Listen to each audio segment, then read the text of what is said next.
சாவகச்சேரி வைத்தியசாலை தொடர்பான பிரச்சனை, அடுத்தது துர்காபுரம் தெல்லிப்பளை சிறுவர் இல்லம் தொடர்பான பிரச்சனை. இப்ப ரெண்டுமே கிட்டத்தட்ட ஒன்று மருத்துவ மாஃபியாவாகவும் இன்னொன்று ஆன்மீக மாஃபியாவாகவும் யாழ்ப்பாணத்தை உலுக்கி கொண்டிருக்கு. இந்த சாதிய வரி பிடிச்ச யாழ் மேலாதிக்கு இந்த திமிர் பிடிச்ச தடித்தனம் மிக்க இவர்களை விட அவங்க எவ்வளவோ மேல் எங்களுக்கு போய் நேரடியா பேச முடியும், காது விட்டு கேட்பாங்க.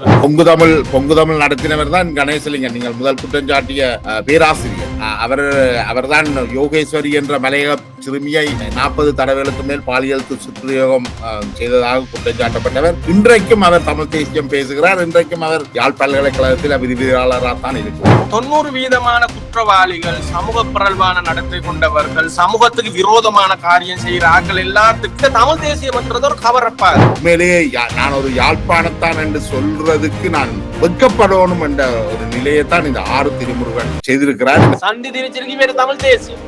இன்னைக்கு இந்த தமிழ் தேசியம் பேசினார்கள் எல்லாம் எங்க இன்னைக்கு இந்த பேஸ்புக்ல போட்டோ அம்மா பாக்கணும், அவையதான் ஆயுதம் எடுத்து களத்துல நின்ற மாதிரி எழுதி கொண்டிருந்தார்கள். பொது நலவாதிகள் கனபேரும் தங்களை பின்னுக்கு நிறுத்தி இருக்கிறார். கம்பபாரதி போன்றவர். நினைக்கிறேன் இது ஒரு மிகப்பெரிய அவமானம். சமூகத்துக்கு இவர்கள் விளைக்கிற மிகப்பெரிய அவமானமாகத்தான் நான் கருத வேண்டியிருக்கு. இவர் கடவுள், ஆறு திருமுருகன் கடவுள். அப்ப யார்தான் மனுஷன்? இவங்க எல்லாரையும் புனிதம். இது இங்க எதுவுமே, இங்க மட்டும் இல்ல, உலகத்துல எதுவுமே புனிதம். இந்த புனிதங்கள் கட்டுடைக்கப்பட வேணும். மக்கள் கேள்வி கேட்க வேணும். கேள்வி கேட்கிறவர்கள் பாதுகாக்க. குருபரன் இதுல பேச இல்லாதானே. குருபரன் போய் ஜனாதிபதியிட்ட கேட்ட என்னென்றால், இந்த கள்ள உறுதி எழுதுற சட்டத்தரணிகளை கைது செய்யாதங்க கொண்டுதானே கேட்டவர். 5 சட்டத்தரணிகளை அழைத்துக் கொண்டு போ. யாழ்ப்பாணத்தில் இந்த சட்டத்துறையால பாதிக்கப்படுற எத்தனை அறியாத மக்கள் இருக்கிறார்கள் தெரியுமா? காசா கொள்ளி அடிக்கிற எத்தனை சட்டத்தரணிகள் இருக்கிறார்கள் தெரியுமா? இவங்கள்ட்ட நீங்க நினைக்கிறீங்களா இவங்களுக்கு இன்னைக்கு அதிகாரம்? நீங்க கேட்பீங்க, ஏன் அருண் நீங்க 13ஆம் திருத்தத்துக்கு எதிர்க்கிறீங்க? அதிகார பயிர்வு தமிழர்களுக்கு தான். ஸ்ரீதரன் பார்லிமெண்ட்ல கேட்டிருக்கிறேன். 13ஆம் திருத்தத்துக்கு எதிராகத்தான் டாக்டர் அர்ஜுனாவை கொண்டு வந்தார். இப்ப யோசிச்சு பாருங்க, 13ஆம் திருத்தத்துக்கு போலீஸ் பவர் இருந்திருந்தா இவேட்டு முதலாவது இவியல் அர்ஜுனாவை தான் கைது செய்து. நீங்க ஆஸ்பத்திரியில் போய் பாத்தீங்கன்னா ஆஸ்பத்திரியில வேலை செய்யற கடநில ஊழியர்ல இருந்து மேல்மட்டம் வரைக்கும் ஏதோ தாங்கள் தான் முழு ஜனாதிபதி மாதிரி நடந்து கொள்ள. எனக்கு மேல இருக்கிறவன் இருக்கான், அவனுடைய ஊழல் மோசடிகள் அநீதிகளுக்கு எதிராக போராடுறது. ஆனா இங்க என்ன நடக்குது? மாறி நடக்குது. தன்னுடைய அதிகாரம் தனக்கு கீழே இருக்கிற வலியவனுக்கு மேல துஷ்பிரயோகம் செய்யறதும், தனக்கு மேல இருக்கிறவனோட சமரசமாக இணங்கி போறது. இவங்கள் எங்களை ஒத்தோடிகள் என்றாங்க. இவங்கள் தானே ஒத்தோடிகள். வணக்கம் நேயர்களே, மற்றொரு கலந்துரையாடலில் இணைகின்றோம். இன்று இணைந்து கொள்பவர் உங்களுக்கு மிகவும் அறிமுகமானவர், மிகவும் சர்ச்சைக்குரியவர். அவரோடு இன்னும் ஒரு சர்ச்சைக்குரியவரை பற்றியும் பல்வேறு பிரச்சனைகள் சம்பந்தமாகவும் உரையாட இருக்கின்றோம். வணக்கம் அருண் சித்தார்த். நான் ஜெய்பீம் என்று சொல்றேனே. நீங்கள் பிரச்சாரத்தை உடனடியாக ஆரம்பிச்சிருங்க.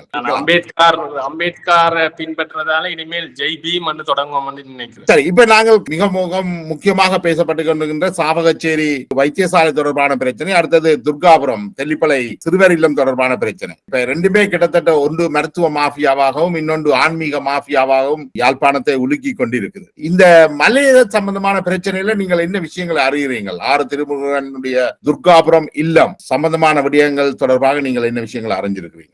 இது இப்ப டாக்டர் அர்ஜுனாட கிளர்ச்சியோட இப்ப மெடிக்கல் மாஃபியா வெளியில வந்திருக்கு. இப்ப மெடிக்கல் மாஃபியான்னு நாங்க மருத்துவ மாஃபியா தொடர்பா கதைகள்ல நான் பார்த்தேன்னா ஒரு பிரபல ஊடகவியலாளர் தன் லோஷன் பேரு சொல்லலாம். அவர் சொல்றார், மருத்துவ மாஃபியான்னு பாவிக்க கூடாது அந்த வசனத்தை பாவிக்க கூடாது. இப்ப வெள்ளை அடிக்க ட்ரை பண்ணினோம் அந்த மாஃபியாக்கு. சரிங்க, இப்ப நாங்கள் இது தொடங்க முதலே தெளிவா சொல்ல வேணும். சகல துறைகள்லையும் மிக அதீத நேர்மையான அர்ப்பணிப்புடன் வேலை செய்கின்ற தனிநபர்கள் இருக்கின்றார். சரி, எல்லா துறைகள்லயும், மருத்துவத்துறையில, சட்டத்துறையில, காவல்துறையில, கல்வித்துறையில, நீதித்துறையில, இந்த ஆன்மீகம் சம்பந்தமா. சோ அவர்களை நாங்கள் இதை பொதுப்படுத்தி அவர்களை நாங்கள் இன்றைக்குமே மதிக்கிறோம், அவர்களுக்கு சல்யூட் பண்றோம். We honour them, right? அந்த பாயிண்ட்ல இருந்து நாங்க கதைப்போம். இப்ப நாங்க கதைக்கிறது மருத்துவ மாஃபியான்னு சொல்றது அந்த மாஃபியாக்கள்ல இருக்கிற கருப்பு ஆடுகளை பற்றி தான். சோ இத ஏனைய வைத்தியர்கள் எடுத்துக்கொள்ள கூடாது. மருத்துவ மாஃபியான்னு தாங்கள் எல்லாரையும் சேர்த்து நாங்க பண்ணல. இது அவ்வாறு அல்ல. டாக்டர் அர்ஜுனா கூட தெளிவாக சொல்றார், பேர்களை முன்வைக்கிறார், யார் யார் இந்த குற்றங்களை செய்கிறார்கள். சோ அதே மாதிரி தான் இங்க மதம் சார்ந்த ஒரு மாஃபியா இருக்குது. அதாவது உங்களுக்கு தெரியும், ஆங்கிலத்துல சொல்ற பார்ன்ஸ் ஆஃப் பாவர்ட்டி, அதாவது வறுமையை முதலீடாக்கி அந்த வறுமை மூலமாக தாங்கள் ஒரு லவிஷ் லக்ஸரி வாழ்க்கை இருக்கிறார்கள். அதுல சிறந்த எடுத்துக்காட்டு தான் இன்றைக்கு இலங்கையில மிகப்பெரிய ஆலமரமாக கிளை விரித்த சர்வோதய நிறுவனம், இலங்கையில வறுமை ஒழிப்புக்காக உருவாக்கப்பட்ட சர்வோதய நிறுவனம் இன்னைக்கு ஒரு வங்கி துறந்து ஆக்களுக்கு வட்டி கொடுக்க வலிக்கிட்டு இருக்கு. அப்ப அந்த மாதிரி மதத்தை பாவிச்சு ஒரு பெரிய ஒரு மாஃபியா இருக்குது. அது ஆரம்ப காலத்துல இருந்தே இந்த இந்து சமயத்தின் ஊடாக நிறைய பேர் அந்த மாதிரி இருக்கிறார்கள். இப்ப ஆறு திருமுருகனை பொறுத்த வரைக்கும் நாங்கள் ஆர்த்தமுகன் என்கின்ற தனிநபருடைய கருத்துக்களை மிகுந்த பிற்போக்குத்தனமானது. அவர் அந்த டிபிக்கல் வல்லாளிய இந்துத்துவ கொள்கைகளை தான் அவர் பரப்புறார். அவர் ஒரு இடத்துல சொல்லியிருந்தார், நீங்க கவனிச்சீங்களோ தெரியாது, முந்தி பொம்பளைகள் இருக்கிற வீடுகள், பெண்கள் இருக்கிற வீடுகள்ல பார்த்தாலே விளங்கும் வேலி உயரமா இருக்கும். சரி, அந்த மாதிரி இன்றைக்கு தெரியுமா, கல்பனா சாவ்லா விண்வெளிக்கே போயிட்டு வந்துட்டா. வேலி அடைக்க சொல்லி போட்டு வேலிக்கு மேலால கேமராவை பூட்டி பாக்குறதா நவட்ட பிரச்சனையா இருக்கு. அது மிக மிக தவறான ஒரு செயல்பாடு. அதுல படங்கள் வழியில வந்திருக்குது. அது குறித்து என்ன சட்ட ரீதியான நடவடிக்கை எடுக்கப்பட்டிருக்கா, போலீஸ்ல கூப்பிட்டு விசாரிக்கப்பட்டிருக்கா, எதுவும் இல்லை. அது அப்படியே இருட்டடிப்பு பாடு செய்யப்பட்டு அவர் செய்யற நல்ல விஷயங்களை பற்றி எங்களுக்கு எந்த விதமான இதுவும் இல்லை. ஆனா இதுக்கு பின்னால ஒரு மாஃபியா இருக்கின்றது உண்மை. இது என்னென்றால் இப்ப நீங்கள் ஒரு ஒடுக்குமுறைக்கால வந்த நீங்கள் அந்த ஒடுக்குமுறைக்கு எதிரான குரலாக நீங்கள் இருக்கின்றீர்கள். அதே போல இந்த மலையக மக்கள் அதே அளவுக்கு அல்லது அதிலும் பார்க்க மோசமாக ஒடுக்குமுறைக்கு உள்ளாக்கப்பட்ட சமூகம். அங்கிருந்து வரவழைத்து வரப்பட்ட பெண் பிள்ளைகளைத்தான் இவர்கள் தங்களுடைய குளியலறையில குளிக்க விடாமல், குளிப்பதற்கென்று கட்டப்பட்ட குளியறையில குளிக்க விடாமல் வெளியிலே தொட்டி ஒன்றை கட்டி அந்த பெண்களை குளிக்க வைத்து அது வீடியோ ஆக்கப்பட்டு அது சிசிடிவியால பார்க்கப்பட்டிருக்கு. இதை நீங்கள் எப்படி அணுகுறீங்கள்? இப்ப 200 வருஷமாக பல 100 ஆண்டுகளாக ஒடுக்கப்படுற ஒரு சமூகத்தில இருந்து வந்த நீங்கள் ஒடுக்கப்பட்ட இன்னொரு சமூகத்தை இன்றைக்கும் இப்படி நடத்துகிறார்கள் யாழ்ப்பாணத்தில் என்றதை எப்படி பாக்குறீங்க? நீங்க எங்கட தமிழ் பேப்பர்கள் எடுத்து பாத்தீங்கன்னா, உதாரணத்துக்கு வீரகேசரி ஞாயிற்றுக்கிழமை பேப்பர் எடுத்து பாத்தீங்கன்னா, பெரும்பாலும் நீங்க இப்படி ஒரு விளம்பரத்தை காணலாம். அதாவது வீட்டு பணிப்பெண் தேவை, மலையகத்தவர்களுக்கு முன்னுரிமை வழங்கப்படும், 18 வயசுல இருந்து 20-25 வயசுக்குள்ள உள்ள பொறுப்புகளற்ற மலையக பெண் ஒருவர் தேவையானதான் இருக்கும். என்ன காரணம் என்றால், உண்மையிலேயே மலையக மக்கள் எங்களை விட மிக மோசமாக நலிந்த மக்கள். அவர்கள் குரலே அவர்களுக்கு இல்ல உண்மையிலே. அப்ப அந்த மக்களை தான் துஷ்பிரயோகம் செய்யறது இலகுவானது. யாழ்ப்பாணம் பூரா, வன்னி மாவட்டம் பூரா இந்த யுத்தம் நடந்த சகல இடங்களையும் பாதிக்கப்பட்ட பெண்கள் எவ்வளவோ பேர் இருக்கிறார். முன்னாள் புலிகளே இருக்கிறார். சரியா, பிச்சை எடுத்து கொண்டிருக்கிறார்கள் இருக்கிறார். அவையிலெல்லாம் விட்டுட்டு மலையத்தில இருந்து கொண்டு வந்து ஹோம் நடத்துற எண்ணத்திலேயே அது ஒரு சர்ச்சைக்குரிய விஷயம் தான் எங்களை பொறுத்த வரைக்கும். இது அந்த ஒரு என்ன பல்கலைக்கழக ஒரு பேராசிரியர் ஒரு ஆள் ஒரு மலையை சிறுமியை துஷ்பிரயோகம் படுத்தி போட்டு அந்த கேஸ் அப்படியே அடியில அடிச்சு போட்டு இன்றைக்கும் அவர் ஒரு தான் பெரிய ஒழுக்க சீலராக ஒரு பத்திரிகையில பத்தி கூட எழுதி கொண்டிருக்கிறார். நினைக்கிறேன். இப்ப கல்வி ஒரு அதிகாரம் தானே, அந்த மதம் ஒரு அதிகாரம். உங்களுக்கு தெரியும், கோயில்கள் கட்டி கொண்டு இன்றைக்கு வெளிநாடுகள்ல இங்க பாலியல் விடுதிகள் நடத்தி கொண்டு மிக மோசமான சமூக புரள்வு செய்கிறார்கள். அந்த காசுகள்ல எவ்வளவு பேர் இருக்கணும். அதெல்லாம் அப்படியே இதெல்லாம் ஒரு மாஃபியா தான். டாக்டர் அர்ஜுனா இன்றைக்கு மருத்துவ மாஃபியா பேசின மாதிரி இதெல்லாம் இன்டர் டிபெண்டன்ட் மாஃபியா இங்க இருக்குது. அதாவது சட்டத்துறை சார்ந்த மாஃபியா, ஊடகத்துறை சார்ந்த மாஃபியா, மருத்துவ மாஃபியா, கல்வி சார்ந்த மாஃபியா, பினான்சியல் இன்ஸ்டிடியூஷன்ஸ், நிதித்துறை சார்ந்த மாஃபியா, இவையெல்லாம் ஒன்றுக்குள்ள ஒரு ஆள் காப்பாற்றுவார்கள். இப்ப ஆறு திருமுருகன் நியூஸ் எழுதின உதயன் பேப்பர் லீட் நியூஸ் அடிக்குது, ஆறு திருமுருகனால் நடத்தப்படும் சிறுவர் இல்லம் இழுத்து மூடு. சரியா, அதே அவர் இன்னொரு காட்டுங்க, வடிவா காட்டுங்க. சரியா, சரவணபவன் அடிக்கிறார். இதுல லீட் நியூஸ், மாணவிகள் குளிக்கும் வீடியோக்கள் பதிவு, ஆறு திருமுருகனால் நடத்தப்படும் சிறுவர் இல்லம் இழுத்து மூடல. அதே சமகால அதுக்கு முதல் நாள் 2 நாளைக்கு முன்னுக்கு உடுவிலை சேர்ந்த ஒரு சட்டத்தரணி வீட்டுல ஒரு பெரிய ரைடு ஒன்று போனார். காவல்துறையால போய் அந்த சட்டத்தரணி அலுவலகங்கள் பரிசீலிக்கப்பட்டு ஒரு வெளிநாட்டுல இருந்து வந்த ஒரு பெண்மணி விவாகரத்து வழக்கு கொண்டு போடுறதுக்கு போனா போல ஏற்கனவே அவருக்கு விவாகரத்து ஆகி இருக்கு நீதிமன்ற பத்திரிகள் காட்டுறது. அப்ப அவ பார்த்தா தான் போட்ட வழக்கு தனக்கு அப்படி விவாகரத்து ஆகி இருக்குன்ட்டு அவ போய் கம்ப்ளைண்ட் போட்டா இந்த சட்டத்தரணியிட ஜூனியர்ஸை வச்சு ஆள்மாறாட்டம் செய்து விவாகரத்து வழக்கு கொண்டு அங்க நடக்கப்பட்டு நீதிமன்றத்தையே பயங்கரமா ஏமாத்தப்பட்டிருக்கு. அப்ப அந்த செய்தியை இவர் உதயன்ல என்னன்னு போடுறாரு, சட்டத்தரணி அலுவலகத்தில் போலீசார் தேடுதல் கேட்டு உடுவில் பகுதியில் சம்பவம். சரியா, அப்ப இதுல சட்டத்தரணி யார், என்ன இது, எந்த இதுவுமே கிடையாது. அப்படியே சட்டத்தரணி பேர் விவரங்கள் எல்லாம் மறைக்கப்பட்டு செய்தி ஒன்று போடக்குள்ள உங்களுக்கு தெரியும், ஒரு ஊடகவியலாளராக எங்களுக்கு பாடமே ஊடகத்துறையில படிச்சுட்டாரு. என்னன்னா 5W and 1H சொல்றது. ஒரு செய்தியில 5W ஒரு H இருக்கவங்க, what, who, why and how. அந்த செய்தியில இந்த 6க்கும் பதில் இருக்கணும். எங்க, யாரா, எப்ப, எப்படி இது நடந்தது என்றது இந்த செய்திக்குள்ள இருக்கும். அப்ப ஒரு செய்தியை ஒரு ஆளிட பேரெல்லாம் போட்டு விவரமா எழுதக்கூடிய தங்கட அப்புறம் விளக்கம் சொல்லிதான் தாங்கள் இன்வெஸ்டிகேட்டிவ் புலனாய்வு செய்துதான் அதெல்லாம் எழுதினாங்க.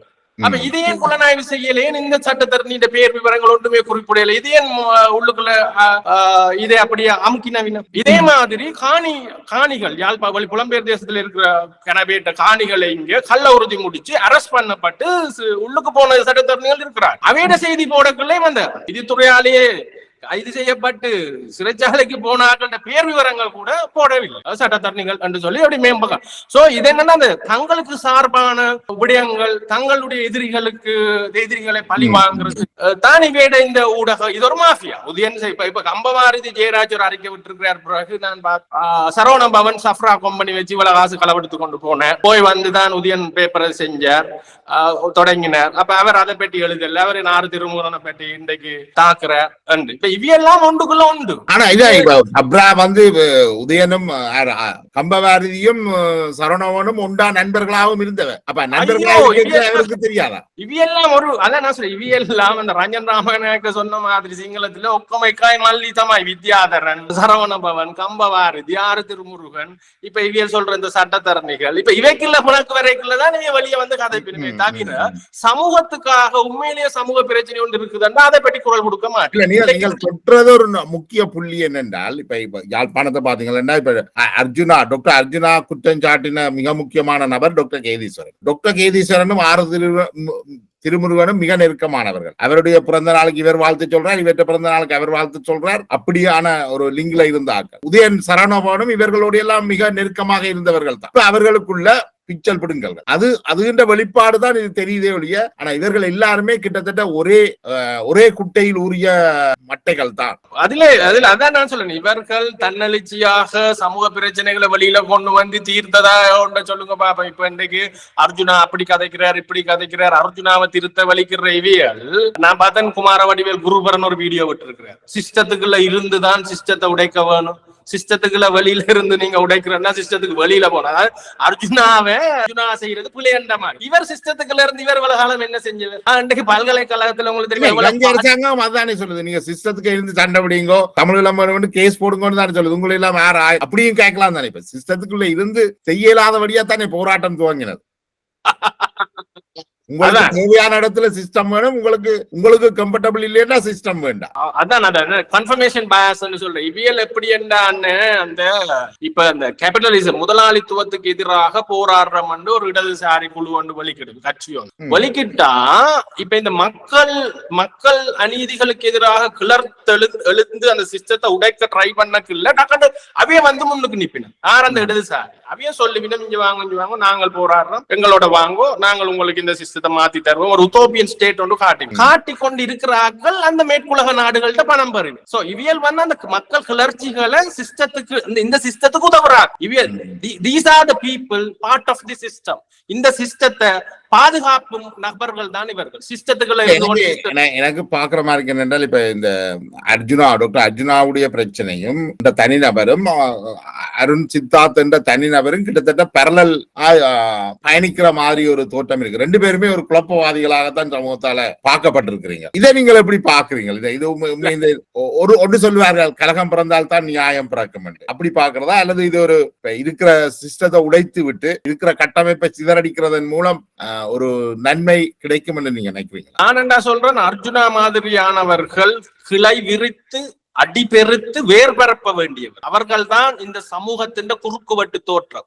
இன்றைக்கு அர்ஜுனா கதைச்சதாலதான் உங்களுக்கு அடுத்த நாள் 12 வருஷம் வராத ஜெனரேட்டர் அடுத்த நாள் வந்தது. இந்த மாதிரி ஆக்கள் தான் எங்கட சமூகத்துக்கு தேவையான ஆக்கள், பாதுகாக்கப்பட வேண்டியவர்கள். அர்ஜுனா சொன்ன குற்றச்சாட்டுல ஒன்றை சொல்லுங்க இல்லை என்று. எனக்கு நீங்க அர்ஜுனா 11 குற்றச்சாட்டு முன் வைத்திருக்காரு, ஒன்றை சொல்லுங்க இல்லை. பாடசாலை பிள்ளைகளுக்கு இன்னும் நான் தாவடியில இருக்கேன், இதுல ஒரு டாக்டர் போதை மாத்திரை வித்து நான் புடிச்சு கொடுத்திருக்கிறேன் தெரியுமா. அதுவும் பிராந்திய மாவட்ட குற்ற தடுப்புக்கு அறிவிச்சு ரகசிய போலீஸுக்கு வந்து வீட்டுல அரெஸ்ட் பண்ணி கொண்டு ஹஸ்பண்ட் அண்ட் வைஃப் கொண்டு போன சரியா. இன்னொரு தனியார் மருத்துவமனை திருநெல்வேலியில இருக்கிற பிரபலமான தனியார் மருத்துவமனை, இல்ல எனக்கு பேர் விவரங்களோட சொல்லலாம். ஆனா பாதிக்கப்பட்ட மக்கள் என்ன செய்யறதுன்னா நெடுகலை மங்கள்கிட்ட வந்துட்டு நாங்க பிரச்சனையை இஷ்யூ ஆக்கக்குள்ள பின்வாங்க அவையில் அந்த இந்த பிரச்சனையோட விளைவுகளை சாதாரண மக்கள் அப்படித்தான் அவைக்கு அதை தாங்கலாம்.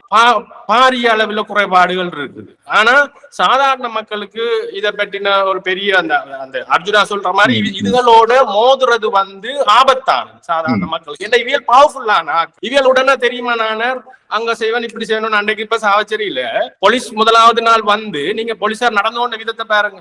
யாருக்கு சார்பாக நடந்து கொண்ட? அர்ஜுனாவுக்கு சார்பாக நடந்து கொண்ட விதம். மயிலாட்டுக்கு அங்க இருந்த ஆக்களை காப்பாத்துறதுக்கு முனைஞ்ச விதம்.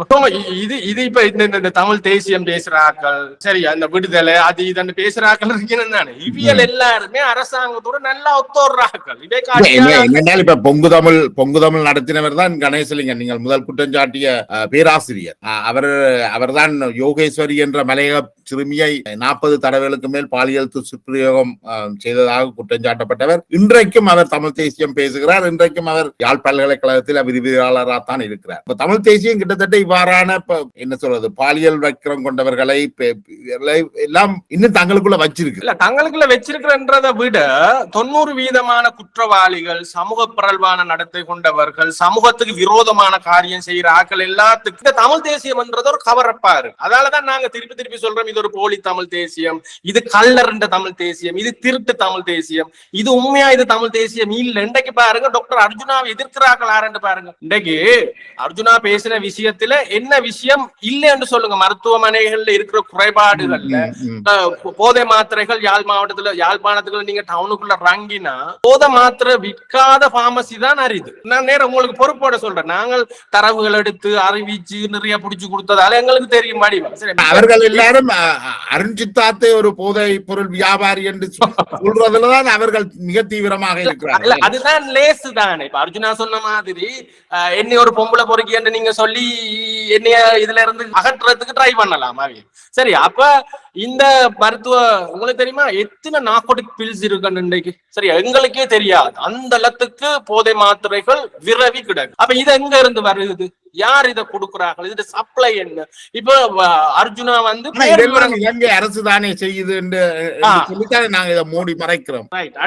அடுத்த பக்கத்துல இலங்கை அரசு டக்குன்னு ஈஸியா அரசாங்கம் போதை இப்ப பார்லிமெண்ட் எல்லாம் பாருங்க, கஜேந்திரன் நடந்து கொண்ட முறை, ஸ்ரீதரன் நடந்து கொண்ட முறை, குசுவாசாக்கள் நடந்து கொண்ட முறை இந்த இதோட. ஏனென்றா இவியல் தான் அந்த மாஃபியா, இவ்வியதான் இந்த மாஃபியாக்கு பின்னால இருக்கிறாங்க. இன்றைக்கு அர்ஜுனா பிரதானமாக சொன்ன குற்றச்சாட்டு, முதல்ல அர்ஜுனா தொடங்கினது எங்கேண்டா இவியல் நெடுகளும் தென்னிலங்கை அரசாங்கத்தை குற்றம் சாட்டினம் இங்க தமிழர்களுக்கு ஒன்னும் தெரியல. ஆனா இங்க தந்தது எதுவுமே வேலை செய்யல, தந்தது எதுவுமே ஒழுங்கா நடக்கல. இவியல் இன்ன பொலியல் வெடினம் தான் அவர் தொடங்கினவர். இதைத்தான் நாங்களும் சொல்றோம். இவங்க மிக லேசா அங்க கதையை திருப்பி போட்டு இவங்க தான் 90% குற்றவாளிகளா இருக்கின்றார்கள்.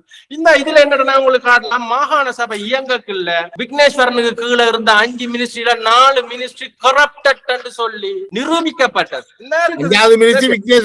சரியா?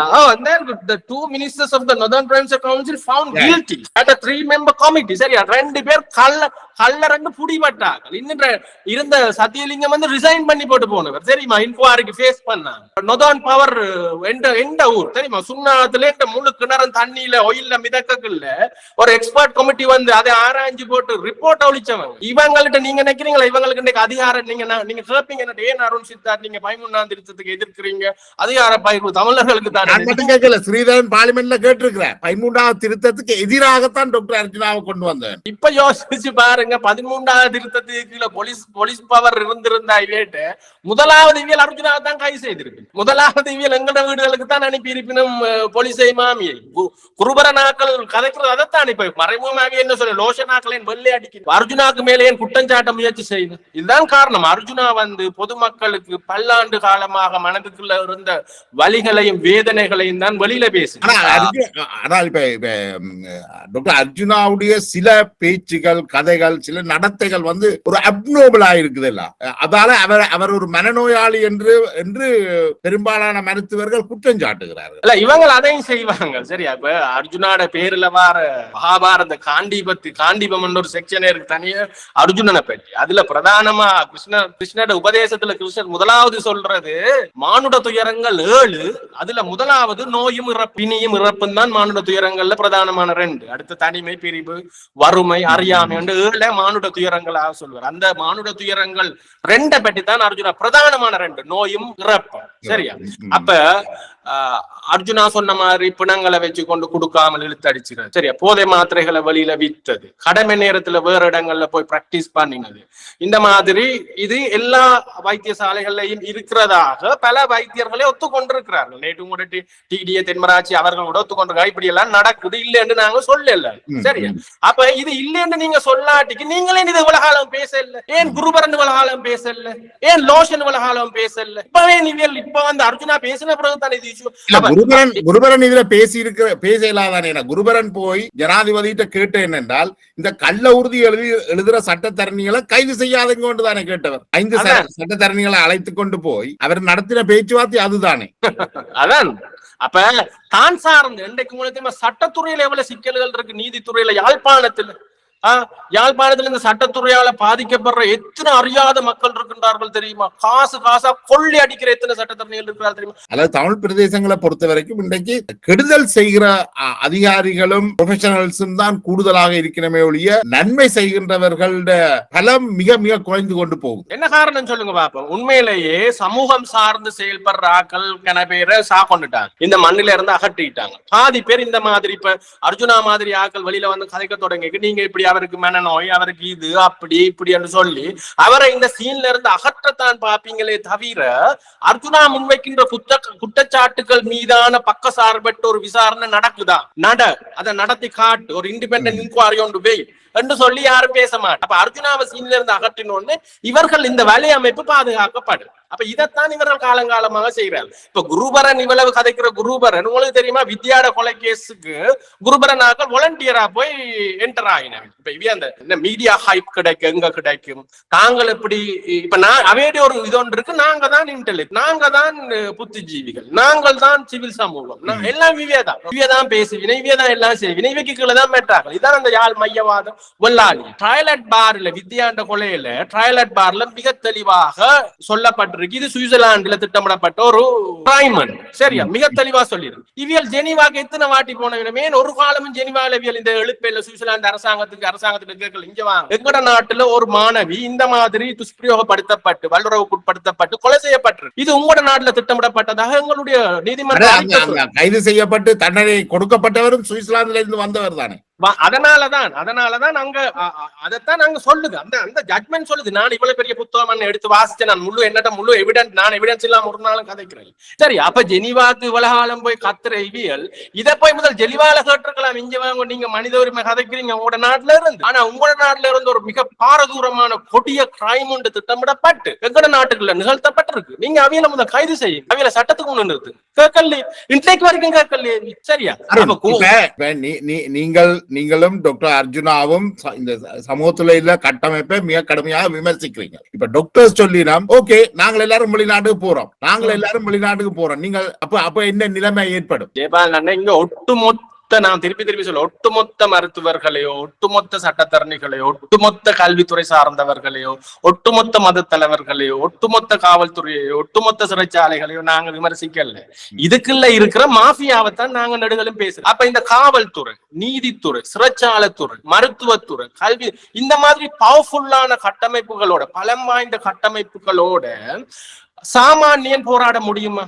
யோசிச்சு பாருங்க. அவன் உடனடியா பழி வாங்கப்படுவான். சரியா? அப்ப இது ஒரு ஆபத்தானது. அர்ஜுனாண்டே கையில் எடுத்திருப்பது மிக ஆபத்தானது. அர்ஜுனா போன்றவர்களான காக்கப்பட வேண்டியவர்கள், நிச்சயமாக இயற்கை காப்பாற்றும் அவர்கள். சரி, அதிர்ஷ்டவசமாக அர்ஜுனாவுக்கு பின்னாலே இவ்வளவு தொகையான மக்கள் வந்தபடியால் அவருடைய உயிர் பாதுகாப்பு மற்றும் பாதுகாப்புகள் அவருக்கு இருக்குது. அப்படியான ஒரு மக்கள் பலம் அவருக்கு கிடைச்சிருக்காட்டு நான் நினைக்கல அவர் இப்ப உயிரோட இருக்கக்கூடியதாக இருந்திருக்கு. இவங்க துளைச்சிருப்பாங்க, இவங்க இன்றைக்கு துரோகி ஆக்கி இருப்பாங்க. அவர் சிங்கள பொம்பளை கல்யாணம் கட்டி இருக்கிறாருன்னுவாங்க, அவர் நூல் கட்டி இருக்கிறாருன்னுவாங்க, அவர் சிங்களத்துல காய்க்கிறார், இவர் துரோகி எண்ணுவாங்க, எல்லாம் கொண்டுருவாங்க இவங்க. சரியா? நல்ல காலம். இப்ப நீங்க சொன்ன மாதிரி இப்ப லோஷனாக்கள், குருபரன் போன்றவர்கள் முதல் இவேட துறையில இருக்கிற ஊழல்கள் குறித்து இவர்கள் இன்றைக்கு பேசியிருக்க. அடுத்தவனை விடுங்க, அவன் தன்னுடைய துறை சார்ந்து போராடுறார். ஒரு டாக்டர், அவர் ஒரு குவாலிஃபைட் டாக்டர். அப்ப அவர் தன்னுடைய துறைக்குள்ள முதலாவது புரட்சியை உருவாக்கி இதே மாதிரி கரப்ஷன்ஸ், ஊழல், மோசடிகள் சட்டத்துறையில இருக்கு. அவருக்கு பின்னால பாத்தீங்கன்னா மக்கள் இருக்கிறார்கள், அர்ஜுனாவுக்கு பின்னால மக்கள் இருக்கிறார். எந்த ஒரு மருத்துவரும் வெளிப்படையாக அர்ஜுனாவுக்கு பின்னால போக முடியாத ஒரு சூழல் இருக்கு. மக்கள் இவ்வளவு பலம் மக்கள் அர்ஜுனாவுக்கு இருந்தும் மருத்துவர்கள் அவர்களுக்கு பின்னால நிக்கலாத நிலைமை தான் இன்றைக்கும் காணப்படுது. இல்ல அது உங்களுக்கு வெளி பார்வைக்கு அப்படி தெரிஞ்சதுக்கு அவருடன் தனிப்பட்ட ரீதியில நேர்மையான ஊழலற்ற எவ்வளவோ வைத்தியர்கள் தொடர்புல இருக்கிறார்கள், எங்களுக்கு தெரியும். என்னைய வழியில பார்க்கக்குள்ள உங்களுக்கு தெரியும் என்ன அருண் மட்டும் கத்தி கொண்டிருக்காரு. அந்த அப்படியே இல்லை. இப்ப அந்த மாதிரி சத்தம் போடுறதுக்கான ஒரு தனி கட்ஸ் வேணும். கட்ஸ் என்ன தெரியுமா? நான் முதல் ஊழலற்றவனாக இருக்கவன். நான் ஊழலற்றவனாக இருந்தா தான் என்னால ஊழலுக்கு எதிராக பேச முடியும். அது கன பேருக்கு விளங்காது. எங்களுக்கு அர்ஜுனாவை விளங்குது. ஏனென்றா அர்ஜுனாட்ட ஊழல் இருந்தால் அர்ஜுனாவால இவ்வளவு சத்தம் போடலாம். அர்ஜுனா ஒரு பிள்ளையான ஆளா இருந்தா இவ்வளவு சத்தம் போடலாம். இவ்வளவு சத்தம் போடுறதுக்கு தைரியம் வரும் அவனுக்கு தெரியுமா? அவன் அப்பல் கற்றவனாக இருக்கிறவனுக்கு தான் வரும். அப்ப அவனுக்கு பின்னால திரளேல என்றா திரளாதவர்கள் சின்ன சின்னதாகவோ பெருசாகவோ ஏதோ ஒரு பிரச்சனைகள்ல இருக்கிறார்கள். அவர்கள் யோசிப்பார்கள், நாளைக்கு நான் இது என்னுடைய இந்த கேஸ கிளறப்பட்டா நான் எங்க போவேன், இதை கிளறப்பட்டா இங்க என்றதான் அதான் நான் திருப்பி உங்கள்ட்ட முதல் கேட்க வந்தது. குமார வடிவேல் குருபரனாக்கள் சட்டத்துறையில இருக்கிற ஊழல் மோசடிகள் பிரச்சனைகளை ஏன் இன்றைக்கு வரைக்கும் கதைக்கல? உங்களுக்கு தெரியுமா? ஒரு யாழ்ப்பாண கேஸ் சட்ட அந்த தன்னுடைய கேஸ் சர்டிஃபைட் காப்பீஸ் எடுக்கிறதுக்கு ஒரு சட்டத்தண்ணி தன்னட்ட 15,000 ரூபாய் காசு வேணுனதா ஒரு படிப்பறிவே இல்லாத பள்ளிக்கூட பக்கமே போகல அந்த பொடியன். உண்மையிலேயே அவன் 8 வயசுல இயக்கத்துக்கு ஓடின ஒரு பொடி. சரி, அந்த காலம் இப்ப ஒரு பெரிய ஒரு நபர் போய் 8-9 வருஷம் விடுதலை புலிகள்ல இருந்து போட்டு புலிகள்ல இருந்து வெளியில வந்து சமூகத்துல ரொம்ப கஷ்டப்பட்டு ஒரு கொலை கேஸ்ல மாட்டுப்பட்டு அந்த கேஸ் ஒரு சட்டத்தரணிட்ட போய் அங்க போய் இங்க போய் இப்படி இழுபட்டு இங்க வேற நான் சொன்ன முதல்ல உன்னுடைய இதை எடுத்துக்கொண்டு வா கேஸ் ஹிஸ்டரி. அவர் சொல்ற என்ன 15,000 ரூபாய் கேட்கிற லோயர் என்ன செய்யறது? நான் சொன்னேன், நீ போய் எழுதி கொடு, உன்னுடைய சட்ட இது ரெஜிஸ்டர் எழுதி கொடு, அவைய தர வேணும், உன்னுடைய வழக்கு கோப்பிகள் உனக்கு தர வேணும், உன்னால கேட்க முடியும். போய் அங்க எழுதி கொடுத்தோன்னு அங்க சொல்லிச்சு மேம் சீச்சி இது நீங்க எடுக்கல, அது போய் சட்டத்தண்ணி ஒரு ஆள் மூலமா மோஷன் போட்டு எடுங்க. சோ இந்த மாதிரி சாதாரண பாமர மக்கள் அலைக்கழிக்க ஒன்னே தெரியுமா உங்களுக்கு? ஒரு வழக்கொண்டு தவற விட்டா டேட் ஒன்று இந்த நீதிமன்றங்கள்ல போய் அடுத்த தவணை எப்பன்னு பாக்குறது எவ்வளவு கஷ்டம், இலகுவான விஷயம் இல்ல. ஒரு நல்ல நபர், ஒருவர் மனச்சாட்சி உள்ள ஒரு மனிதநேயம் உள்ள ஒரு ஆள் எங்கட நல்ல காலத்துக்கு அதுல இருந்தா அவர் வாங்க தம்பி என்ன நடந்ததுன்னு கேட்டு அப்படி பார்த்து தாராக்கள் இருக்கிறேன். ஆனால் நானே 3 நாள் அலைஞ்ச நான் மெல்லாம் கோட்ஸ்ல என்னுடைய தவற விடப்பட்ட ஒரு வழக்கு டேட் எடுக்கிறது. அது மாதிரி எனக்கு உங்களுக்கு லட்சக்கணக்கான ஆயிரக்கணக்கான சட்டத்துறை சார்ந்த ஊழல் பெருச்சாளிகளை பேர் விவரங்களோட சொல்லுவோம். அப்ப குருபரனே இதெல்லாத்தையும் பற்றி போர்க்கொடி தூக்கில தான் சார்ந்த துறையில இருக்கிற பிரச்சனைகளை முதல்ல அடுத்தவன் துறையை விடுங்கள, தன்னுடைய துறைக்குள்ள புரட்சி செய்யலே விட்ட தவறுகளால பலர் தேவையில்லாமல் சிறைகள்லையும் இருக்கிற நிலைமை இருக்கு. சர்வதேச அறிக்கைகள் இருக்குது. ப்ரொஃபஷனல் நெக்லிஜென்ஸ் என்று சொல்றது என்னன்னா, இப்ப யாழ்ப்பாணத்துல ஏன் இதுகள் கூட நடக்குதுன்றா, அதாவது தமிழ் பிரதேசங்கள் ஏன் கூட நடக்குதுன்றா, முதல் நான் சொன்ன மாதிரி விஷயம் தெரிஞ்ச ஆக்கள் எல்லாரையும் கொண்டுட்டாங்க, மிச்சாக்கள் இந்த மண்ணில இருந்து வெளியேறிட்டாங்க. இப்ப இருக்கிற மக்களுக்கு தென்னிலங்கையில இருக்கிற மக்கள் மாதிரி போராடக்கூடிய சக்தி இல்லை. நிறைய பேருக்கு என்ன மாதிரி போராடுறன்னு தெரியும். நிறைய மக்களுக்கு எல்லாத்தின் ஒரு வெளிப்பாடு தான் சாவச்சேரி நினைக்கிறேன். சாவச்சேரி வந்து வெறுமனே மெடிக்கல் சம்பந்தப்பட்ட நெக்லிஜென்ஸுக்காக நடத்தப்பட்ட போராட்டம் மட்டுமல்ல, சகல துறைகளிலும் இருக்கிற அதிருப்தி தான் மக்களை பொங்கியல வச்சு. அதுவும் யாருக்கு தெரியுமா? சாமானியமா கிடக்கு. அதான் என்னுடைய அப்பப்பா நான் சொல்றேன், என்னுடைய அப்பப்பா என்னுடைய அம்மம்மா ஒரு அம்மா கீரிமலையில இருந்து தெல்லிப்பல பிரதேச சபையில போய் 3 நாள் கால் கடுக்க நிக்கிறா. ஒரு சைன் பண்றது வீட்டு திட்டம் கொண்டு வந்தா வீட்டு திட்டத்துக்கு சைன் பண்ணி கொண்டு வாங்க பிரதேச செயலர் அனுப்பினா, பிரதேச செயலர் என்ன செய்யறாருண்டா விடிய 9 மணிக்கு போன சொல்றா, ஆமா இருங்க நில்லுங்க வாரம் 12 மணிக்கு சாப்பிட போக சொல்றாராமா, நீங்க இன்னும் நிக்கிறீங்களோ நில்லுங்க. திரும்பி 1 மணிக்கு சாப்பிட்டு வரைக்க சொல்ல நில்லுங்க. அப்புறம் 4 மணிக்கு சொல்றாரா நாளைக்கு வாங்க. 3 நாளா இப்படி அவர் அலக்கழிச்சார் தெரியுமா? நான் இதுல ஒரு கேமரா ஒன்று பூட்டி கொண்டு போய் உட்கார்ந்து அவரோட சொன்ன, இப்ப ஜனாதிபதிக்கு அடிக்கணும், யாருக்கு அடிச்சா நீர் இதுக்கு சைன் பண்ணுவீங்க.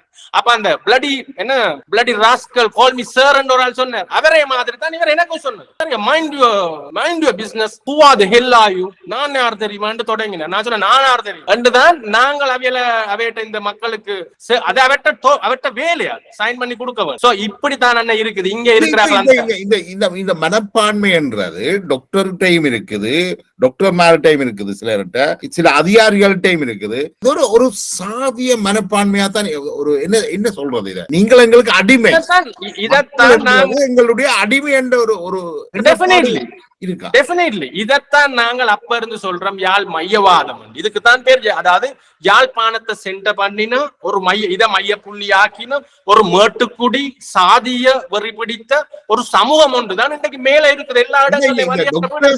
டாக்டர் பலருடைய மனநிலையை பொறுத்த வரைக்கும் அவர்கள் தாங்களும் மக்களும் சமம் என்று நினைக்கல, அல்ல தாங்களும் மற்றவர்களும் சமம் என்று அவர் கருதையில. அவர்களும் சம்பளத்துக்கு வேலை, பலரும் பல்வேறு வேலைகளை செய்கிறார்கள், சம்பளத்துக்கு வேலை செய்கிறார். கூலி வேலை செய்கிறவரும் தன்னுடைய உழைப்பை விற்கிறார், அதுக்கு ஒரு வருமானம் வருது.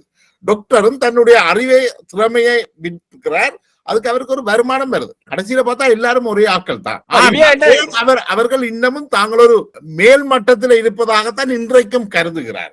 அதனாலதான் அவர்களுக்கு இந்த விரக்தி வருதுன்னு நான் நினைக்கிறேன். அர்ஜுனாவுடைய வரவுக்கு பிறகு எழுந்த இந்த சூழல் மக்கள் பல்வேறு மருத்துவர்களையும் கேள்விக்குள்ளாக்குறார்கள். இப்ப இதை இந்த மருத்துவர்களால தாங்க முடியவில்லை என்ற ஓரளவுக்கு அது வெளிப்படையா தெரியுது என்று நினைக்கிறேன். உங்களோட பார்வை எப்படி இருக்குது? இங்க கல்வி ஒரு அதிகாரமாக பாவிக்கப்படும், பணபலம் ஒரு அதிகாரமாக பாவிக்கப்படும். இது ரெண்டையும் வச்சிருக்கிறார்கள் தான் அரசியல் அதிகாரத்தை கைப்பற்றி இருக்கின்றார். ஆகவே இந்த 3 அதிகாரம் வச்சிருக்கிறார்கள். நீங்க சொன்ன மாதிரி அவையோட மனப்பான்மை என்னண்டா, அந்த ஆண்ட பரம்பரை மீண்டும் ஆள வேணும் என்று நடுவில் சொல்லுவாங்க. அதுதான் இந்த பரம்பரை. இது எல்லாரையும் பொதுமைப்படுத்தல, ஆனா இவ்வாறானவர்கள் தான் இங்கு விரவி கிடக்கின்றார்கள் சகல துறைகள்.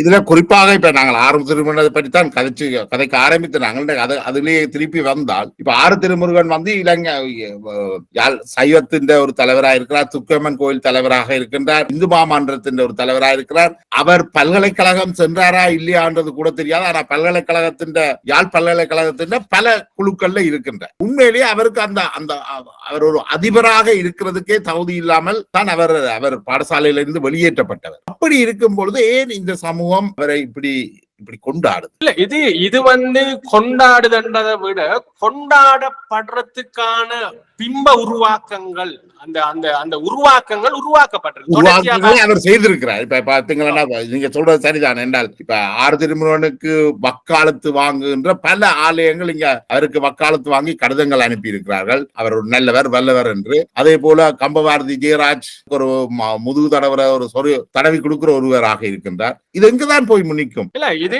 எங்க நிக்கும்டா, இதெல்லாம் நாங்க நடுவில் சொல்ற மாதிரி மக்கள் கேள்விக்குட்படுத்தப்பட வேண்டும். மக்கள் சரியான நபர்களை, தங்களுக்காக போராடுறவர்களை உண்மையிலேயே அறிந்து கொள்ள வேண்டும். இது ஒரு பெரிய வேலை. இது மக்களுக்குள்ள ரங்கி செய்ய வேண்டிய ஒரு வேலை.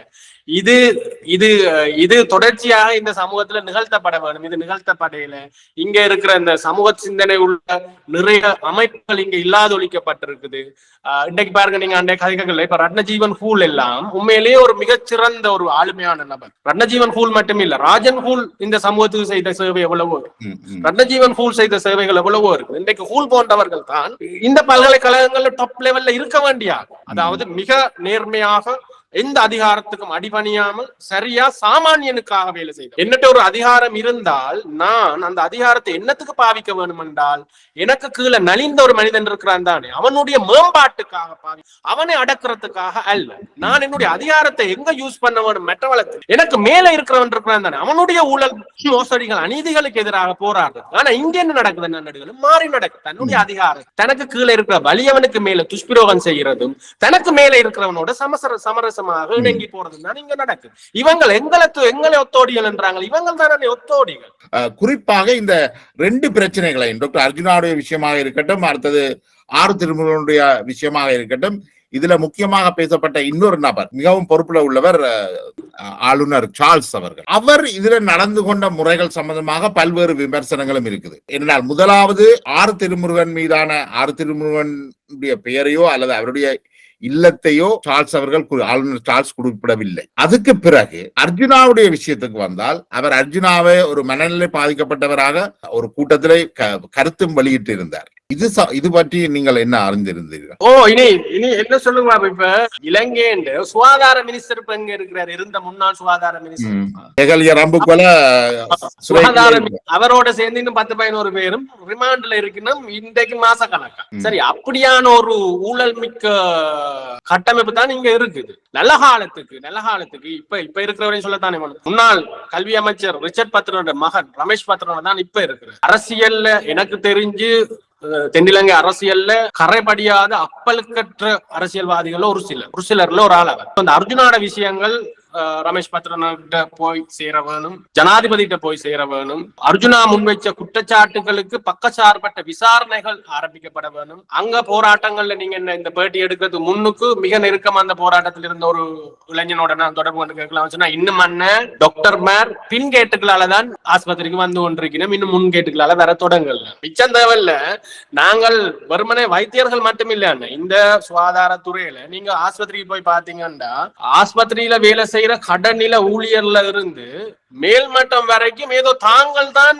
முழு ஜனாதிபதி மாதிரி நடந்து கொள்ளுங்க. செக்யூரிட்டி கார்டு வாரவனுக்கு அடிச்ச சம்பவங்கள் எத்தனை சம்பவங்கள் பதியப்பட்டிருக்கு தெரியுமா யாழ்ப்பாண ஆஸ்பத்திரிக்கு? ஏதோ தாங்கள் தான் வேட்டு கிரகத்துல இருந்து வந்தாக்கள் மாதிரி எங்கள்ட்ட தான் முழு அதிகாரம் இருக்கிற மாதிரி ஒரு பண்பா அன்பா ஒரு நோயாளியோட நடந்து கொள்றாக்கள் சரியான குறைவு இருக்கணும். அது ஒரு அர்ப்பணிப்பா செய்யறாக்கள் எல்லாம், நான் திருப்பியும் சொல்ல, எல்லா துறைகள்லயும் இருக்கிற அர்ப்பணிப்புள்ள மனிதநேயம் உள்ள மக்களாலதான் இன்றைக்கு இந்த சமூகம் ஓரளவுக்காவது சமூகமா இருக்கு. சரி, ஆனால் இது மாதிரி நிறைய புல்லுருவிகள் இந்த சமூகத்துல இருக்கணும். இவைக்கு எதிரான குரல்கள் ஒழிக்க விடுறதில்லை. இதெல்லாம் நான் முதல் சொன்ன மாதிரி இதெல்லாம் ஒரு நெட்வொர்க், ஊடகங்கள் ஒரு மிகப்பெரிய ஊடக அராஜகம் ஒன்று இருக்கு இங்க தெரியுமா? இப்ப நான் இதை கதைக்க வலிக்கிறதுல முதல்ல எனக்கு என்ன செய்தார்கள், யாழ் ஊடக நிலையத்துல என்ன பேன் பண்ணாங்க, என்ன தடை செய்தார்கள். இன்றைக்கு வரைக்கும் என்ன ஊடக நிலையத்துல கதைக்கலாம் யாழ்ப்பாணம். அப்ப யோசிச்சு பாருங்க, இதே உண்மை டாக்டர். இதுவரைக்கும் அர்ஜுனா இந்த குரலை எழுப்புற வரைக்கும் யாழ் ஊடகங்கள் மருத்துவர்களுக்கு எதிரான இந்த குற்றச்சாட்டையும் பிரசுரிக்க தயாரா இருக்கையில். இன்றைக்கு தேச நெட்டில வந்த ஒரு கட்டுரை ஒரு தங்கை ஒருவர் தன்னுடைய உணர்வுகளை பகிர்ந்து கொண்டிருந்தார். அவர் தன்னுடைய சகோதரனுடைய உயிரிழப்புக்கு மெடிக்கல் நெக்லிஜென்ஸும் காரணம் என்றதை சொல்லி ஒரு கட்டுரை எழுதி பத்திரிகைகளுக்கு அனுப்பியிருக்கிறார். அதை போடையில பத்திரிகையில போடாட்டி பரவாயில்லை, அவர்களுடைய கல்வெட்டுல கூட அந்த கட்டுரையை பிரசுரிக்க அச்சகம் மறுத்து விட்டது. அவ்வளவுக்கு இந்த மெடிக்கல் துறை ஒரு யாழ்ப்பாணத்தை ஒரு கட்டுப்பாட்டுக்குள்ளதான் வச்சிருக்கு. அதே போலத்தான் நாங்கள் குறிப்பிட்ட மாதிரி கல்வித்துறையா இருக்கலாம், சட்டத்துறையா இருக்கலாம், இவர்களை எதிர்க்கிறது மக்களுக்கு இயலாத ஒரு விஷயமாகத்தான் இருந்திருக்கு. அர்ஜுனா இதை உடைச்சிருக்கிறார். சமூக வலைத்தளங்கள் இந்த எல்லாருடைய விமர்சனங்களையும் எல்லாருடைய தேவைகளையும் வெளிப்படுத்துறதுக்கு உதவி இருக்குது என்றுதான் பார்க்கணும். 6 திருமணனுடைய விஷயத்துல நீங்கள் பாத்தீங்கள் என்றால், அந்த மலையகத்தில இருந்து கொண்டு வரப்பட்ட இளம் பெண்கள் அந்த கட்டிடத்துல, அந்த இல்லத்துடைய துர்காபுரம் சிறுமிகள் இல்லத்துடைய கட்டிடத்துல குளிப்பதற்கான அறைகள் கட்டப்பட்டு 7-8 அறைகள் இருக்குது. இந்த பெண்கள் அந்த அறைகள்ல குளிக்க அனுமதிக்கப்படையில்லை. இது ஒரு மிகப்பெரிய இன்றைய காலத்துல நடக்கக்கூடிய மிகப்பெரிய அநியாயம். இதுக்கும் இந்த சிரட்டையில தண்ணி கொடுத்த சிரட்டையில சாப்பாடு கொடுத்ததுக்கும் எனக்கு பெரிய எந்த வித்தியாசமும். இந்த மலைய பெண்களை அவர்களா இங்க வரையில்லை, இவர்கள் தான் அங்கிருந்து கூட்டிக் கொண்டு வந்தவர்கள். தாங்கள் சமூக சேவை செய்கிறோம் என்பதை உலகுக்கு அறிவிக்க கூட்டிக் கொண்டு வந்தவர். ஆனால் அந்த பெண்களை நடத்துற அந்த முறை நினைக்கிறேன், இது எங்கட சமூகத்துக்கு நடந்த யாழ் சமூகத்துக்கு ஒரு பெரிய பெரிய இடி என்றுதான் நான் நினைக்கிறேன். இது ஒரு சமூகத்தில் ஒரு விஷயத்தை பிரதிபலிக்கும். இதுக்கு எதிராக குரல்கள் வரையில்லை என்றது மிக மிக அவமானகரமானது. நாங்க இன்றைக்கும் மனித உரிமைகளை பற்றி காய்ச்சி கொண்டிருக்கிறோம். ஆனால் அடிப்படை மனித உரிமைகளை வழங்க நாங்கள் ஒரு தயார் இல்லாத ஒரு சமூகமாக இருக்கிறோம் என்றது உண்மையிலேயே நான் ஒரு யாழ்ப்பாணத்தான் என்று சொல்றதுக்கு நான் வெட்கப்படணும் என்ற ஒரு நிலையைத்தான் இந்த 6 திருமுருகன் செய்திருக்கிறார். இந்த 6 திருமுருகனுக்கு பின்னுக்கு பெரும் தொகையானவர்கள், ஆலயங்கள், ஆலய தர்மகர்த்தாக்கள், பொதுநலவாதிகள் கனவேரும் தங்களை பின்னுக்கு நிறுத்தி இருக்கிறாங்க, கம்பபாரதி போன்றவர்கள். நான் நினைக்கிறேன் இது ஒரு மிகப்பெரிய அவமானம், இந்த சமூகத்துக்கு இவர்கள் இழைக்கிற மிகப்பெரிய அவமானமாகத்தான் நான் கருத வேண்டி இருக்குது. ஹிப்போக்ரசி இவியல் அந்த இப்ப அருண் சித்தார் நல்லூர் அடிக்க சொன்ன ஒரு கொஞ்ச நாள் பெரிய ஒரு இது போட்டு கொண்டு இருந்துச்சு. இதுக்கு இந்த அவசங்களுக்கு பின்னால எங்கள்ட்ட இருந்தா நாங்க கண்ணால பார்த்தது. சரியா, இவ்விய கம்பபாரதியோட ஏதோ ஒரு அலட்டலோ என்னைய பற்றி கதைச்சிருந்தாரு. என்ன உண்டு நாங்க கிட்ட நீங்க நேரா 7 மணி நேரம் வர சொல்லுங்க, நாங்க ஒரு டிபேட்டுக்கு போவோம். மகாபாரதம் என்ன சொல்லுதுன்னா, நீ குடுக்கல உன்னுடைய கை கீழே இருக்கும், எடுக்கிறவன கைதான் மேல இருக்கும். இப்ப இவ்விய என்ன செய்யணும், இதெல்லாம் ஒரு ட்ரேட். இவைக்கு இது ஒரு ட்ரேட், இது ஒரு வணிகம். இன்றைக்கு சமயத்தை வச்சு உழைக்கிறார்கள் கன பேர் யாழ்ப்பாணத்துல இருக்கு. கோயில் இதெல்லாம் ரெகுலரைஸ் பண்ணப்பட வேணும். இது மக்களுக்கு இது மக்கள் கேள்விக்குட்படுத்தப்படக்கூடிய விஷயங்களா எல்லாம் இருக்க வேணும். இந்த தமிழ் தேசியம் பேசினாக்கள் கனவே சரி, இன்றைக்கு தமிழ் தேசியம் தான் சந்தி திரிச்சிருக்கு வேற தமிழ் தேசியம். இன்னைக்கு இந்த தமிழ் தேசியம் பேசினாக்கள் எல்லாம் எங்க இன்னைக்கு இந்த பேஸ்புக்ல போட்டோ அம்மா பாக்கணும், அவையதான் ஆயுதம் எடுத்து களத்துல நின்ற மாதிரி எழுதி கொண்டிருந்த ஆக்கள் எல்லாம் இன்றைக்கு கப் சிப் பண்ணி இருக்கணும். ஒரு கதை கிடையாது. சரியா, ரண்டஜீவன் கூலுடைய வார்த்தையில சொல்றேன்னா இது ஒரு அவர் சொல்லுவார் வார்த்தை ஒண்ணு. சரியா, இதுதான் உண்மை. இது என்னுடைய ஏன் கதைக்கிறேன் தெரியுமா, இதை ஏன் கதைக்கணும் சொல்றேன் தெரியுமா, இவை விவாதிக்கப்பட வேணும். பேசாத பொருள் இதெல்லாம் புனிதப்படுத்தப்பட்டிருக்கீங்க பாருங்க. இப்ப வைத்தியர், நீங்க முதல்ல சொல்லுங்க, வைத்தியர் கடவுள், ஆசிரியர் கடவுள், இவர் கடவுள், ஆறு திருமுருகன் கடவுள். அப்ப யார் தான் மனுஷன்? இவ எல்லாரையும் புனிதம். இது இங்க எதுவுமே, இங்க மட்டும் இல்ல, உலகத்துல எதுவுமே புனிதம் கிடையாது. இந்த புனிதங்கள் கட்டுடைக்கப்பட வேணும். மக்கள் கேள்வி கேட்க வேணும். கேள்வி கேட்கிறவர்கள் பாதுகாக்கப்படும். இல்ல முக்கியம் இன்னொன்று, நீங்கள் அந்த யாழ்ப்பாண இந்து கல்லூரியை எடுத்தபடியா நான் ஒன்று சொல்றேன் என்றால், யாழ்ப்பாண இந்து கல்லூரி உருவாக்கின ஒரு சமூக அக்கறையுள்ள மனிதன் அர்ஜுனா. அந்த வகையில அதை நாங்கள் பார்க்கிறோம். ஆனா அதே சமயம் யாழ்ப்பாண இந்து கல்லூரி இந்த யுத்தம் முடிந்த பிறகு அவைகிட்ட இருக்கிற ஹாஸ்டல்ல மாணவர்களை தங்க வச்சு படிப்பிக்கலாம். ஆனால் இவர்கள் அந்த ஹாஸ்டல்ல யுத்தத்தால பாதிக்கப்பட்ட மாணவர்களை தங்க வைக்க மறுத்து விட்டார். அதுக்கு அடிப்படை காரணம் அந்த மாணவர்கள் எந்த சமூகத்தை சேர்ந்தவர்கள், எந்த சாதியை சேர்ந்தவர்கள் இருந்திருவார்கள் என்ற காரணத்துக்காக அந்த மாணவர்கள் அங்க தங்க வைக்க படையில் 6 திருமுருகன்ட்டையும் யாழ் இந்து கல்லூரி என்ற பெயரில் இவர்கள் எப்படி செய்திருக்கிறார்கள். அதே மாதிரி 6 திருமுருகனுடைய இல்லத்துல அந்த மலையக பெண்கள் ஒரு புறந்தள்ளி வைக்கப்பட்ட ஒரு நிலைமையை தான் நாங்கள் பார்க்கிறோம். இதுல இருந்து பெரிய மாற்றங்கள் எங்கட சமூகத்துல வரையில இந்த மாற்றங்கள் ஏற்படுத்தப்பட வேண்டும். யாழ் சமூகம், குறிப்பாக இந்த யாழ் சமூகம் மனித நேயம் உள்ள ஒரு சமூகமாக மாறணும் என்ற இந்த புள்ளியில நாங்கள் நினைக்கிறோம். நாங்கள் இந்த நேர்காணல முடிவுக்கு கொண்டு வரலாம். எனக்கும் கடைசியா இதை கேட்டுக்கொண்டிருக்கிற மக்கள் இப்ப கூட இதை நிறைய பேர் பார்க்க தொடங்கி இருக்கிறார்கள். ஆகவே இந்த மக்களுக்கு சொல்லிக் கொள்றது என்னென்றால், நான் அர்ஜுனா போன்றவர்களை காப்பாற்றுங்கள் என்றது. நீங்க இப்பவாவது வெளிப்படையுங்கள். இந்த விடுதலை போராட்டம், தமிழ் தேசியம் என்ற போர்வேல உங்களை மாதிரி சாமானியனை தான், வறியவனைத்தான், எளியவனைத்தான், என்னுடைய அப்பப்பாவைத்தான், வருங்காலோட சேட்டு போடாது என்னுடைய அப்பப்பாவை அம்மம்மாவைத்தான் இவங்க இப்படி நடத்துறாங்க. இதே டைகோட் போட்டு கார்ல போறவனை இப்படி நடத்தல, அவனுக்கு இந்த அநீதி நடக்கல. நீங்க சொன்ன மாதிரி இன்னொரு ஆள்ல கைகள் அவர் சொல்றாரு, அருண் நான் ஒரு பிரைவேட் ஹாஸ்பிட்டலுக்கு போவேன், எனக்கு வசதி இருக்கு, அவர் ஒரு பெரிய பணக்கார், சொல்ல நான் இன்றைக்கு நினைச்சா நாளை கொழும்புல போய் மறந்தெடுப்பனர், அது பிரச்சனை இல்லை. ஆனால் இந்த எளிய ஏழை மக்கள் என்ன செய்வார்கள் என்றது இந்த ஆட்டா கொடுமையில தான் நாங்கள் கத்துறோம் இன்றைக்கு. ஆகவே எங்களை விடுங்க, எங்களை பாதுகாக்க எங்களுக்கு தெரியும். ஆனால் அர்ஜுனா போன்றவர்கள் பாதுகாப்பு. நீங்க இன்றைக்காவது உங்களுக்கு இது விளங்கி இருக்கு. இன்னும் இவங்க அந்த சிங்களம் இதுகள் எல்லாம் எடுப்பாங்க. மிக விரைவில் இன்றைக்கு லோச்சனாக்கள் வலிக்கிட்டு இருக்கிறாங்க, குருபர் நாக்கள் வலிக்கிட்டு இருக்கிறாங்க, கஜேந்திர நாக்கள் வலிக்கிட்டு இருக்கிறாங்க, ஸ்ரீதரன் போன்றவர்கள் வலிக்கிட்டு இருக்கிறாங்க. இந்த தமிழ் தேசிய திருடர் கூட்டம் வலிக்கிடு. சரியா, தங்களுடைய அந்த திருட்டு ஊழல் மோசடிகளை காப்பாத்துறதுக்கு, தங்களுடைய அந்த வலையமைப்பு நெட்வொர்க்கை வச்சிருக்கிறதுக்கு அர்ஜுனா அடிக்கடி சொன்ன விஷயம் பிரித்தாள்றது. அந்த பிரித்தாள்றது சிங்களவன் தரல, சிங்களவனை விட அர்ஜுனா வந்து சொன்னா, நீ இப்ப சிங்களவனோட பழகிப்பார், உனக்கு தெரியும், நீ விட்டுட்டு வரமா. அதைத்தான் எனக்கும் சொல்ல இருக்குது. இந்த சாதிய வரி பிடிச்ச யாழ் மேலாதிக்கு, இந்த திமிர் பிடிச்ச தடித்தனம் மிக்க இவர்களை விட அவங்க எவ்வளவோ மேல். எங்களுக்கு போய் நேரடியா பேச முடியும், காது கொடுத்து கேட்பாங்க, அநீதி இழைக்கப்பட்டிருந்தா சரிப்படுத்திக் கொள்ள முடியும். ஆனா இவனோட எங்களுக்கு கஷ்டம். இவனுக்கு விஷயம் தெரியும். இவன் தான் அந்த ஒடுக்குமுறையான இந்த மக்கள் தொடர்ச்சியாக இது மாதிரி பல அர்ஜுனாக்கள் பல தளத்துல வெடிப்பார்கள். நிச்சயமா இது அதுக்கு அந்த இது ஒரு நாள் அர்ஜுனா வெடிக்கல. உள்ளுக்குள்ள இருந்த அந்த ஆதங்கம், அந்த வருத்தம், அந்த வலிகள் தான் ஒரு நாள் திடீரென்று வெடிக்கும். என்ன நடந்தாலும் பிரச்சனை இல்லை, பாப்போம். சரியா? அது பல துறைகள்ல நடக்கும்.